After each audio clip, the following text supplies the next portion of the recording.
সেই দিন আমি আমার বন্ধু পটলা পোদাকে জিজ্ঞেস করলাম, এ পোদা তোর মুখটা কেন ফুলে গেছে? পটলা পোদা চরম আনন্দের সঙ্গে বলল, চরম উত্তেজনা তার মধ্যে কাজ করছে। আমি তখন জিজ্ঞেস করলাম, এত চরম উত্তেজনা কিসের তোর মধ্যে? বলল, আমার বউ বাপের বাড়ি যাবে, আমি ওকে এই মাত্র ট্রেনে তুলে দিয়ে এলাম। যেই না ট্রেনটা ছেড়েছে, উত্তেজনায় নিজেকে কন্ট্রোল করতে না পেরে আনন্দে পটলা বাবু ট্রেনের উত্তপ্ত ইঞ্জিনে গিয়ে একটা চুমু খেয়ে ফেলেছে।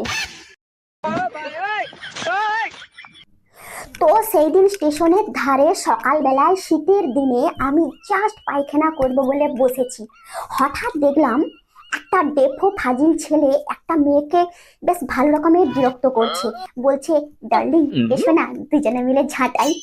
তো মেয়েটির পাশে বসে থাকা একটি মহিলা হঠাৎ করতে উঠে বলল, এ ডেফো ছোড়া, আমার পায়খানা ঘরে একটা আধুয়া ঝাঁটা আছে, আনলে চলবে? সেদিন আমি ট্রেনে উঠেছি হাওড়া স্টেশনে নামবো বলে। হঠাৎ ট্রেনে দেখলাম মাঝ রাস্তায় একটি ছেলে একটি মেয়ে উঠলো। প্রথমে তারা চোখে চোখ রাখলো, হাতে হাত রাখলো, কিছু চোখাচোখি করলো। তো তাদের গন্তব্যস্থল ছিল হাওড়া স্টেশন। তারা কিন্তু হাওড়া স্টেশনে নামলো না।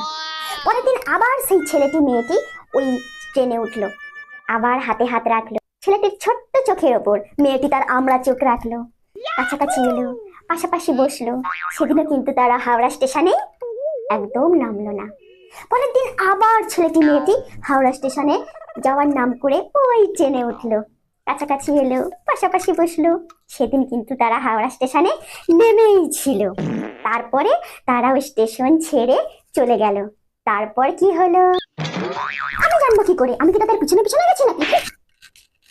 তো এখনকার বাচ্চারা কম্পিউটারটা শর্ট ফর্ম করে বলে পিসি, ভূগোলের শিক্ষককে বলে ভূসি। যদি আমি ইতিহাসের শিক্ষক হতাম, স্টুডেন্টরা আমায় কি বলে ডাকতো? একদিন আমি ক্লাসে গেলাম বাচ্চাদেরকে ইতিহাস পড়াবো বলে। তো ক্লাসে ঢুকে দেখলাম যে গেড়িপুটি তার ইতিহাস খাতায় নিজের নামটা ইয়া বড় করে লিখছে। আমি গেড়িকে জিজ্ঞেস করলাম, এ গেড়ি তুই তোর খাতায় কি লিখছিস? তখন গেড়ি আমায় উত্তর দিল, ম্যাডাম কিছু করি আর না করি ইতিহাসের পাতায় নিজের নামটা বড় করে লিখছি। একদিন আমি ইতিহাস ক্লাসে সমস্ত বাচ্চাদেরকে আকবর পড়াচ্ছিলাম। তো বললাম যে আকবরের শোয়ার ঘরটা ছিল বিশাল বড়, সোনা দিয়ে মোড়ানো, মেঝের এদিকে ওদিকে হিরে মানিক মুক্তা ছড়ানো আছে। হঠাৎ করতে পেছন বেঞ্চের কয়েকজন ডেফো ছেলে মেয়ে বিশাল চিৎকার করতে লাগলো, আর আমিও বলে দিলাম যে চিৎকার করবে কান ধরে টেনে বাইরে বার করে দেবো।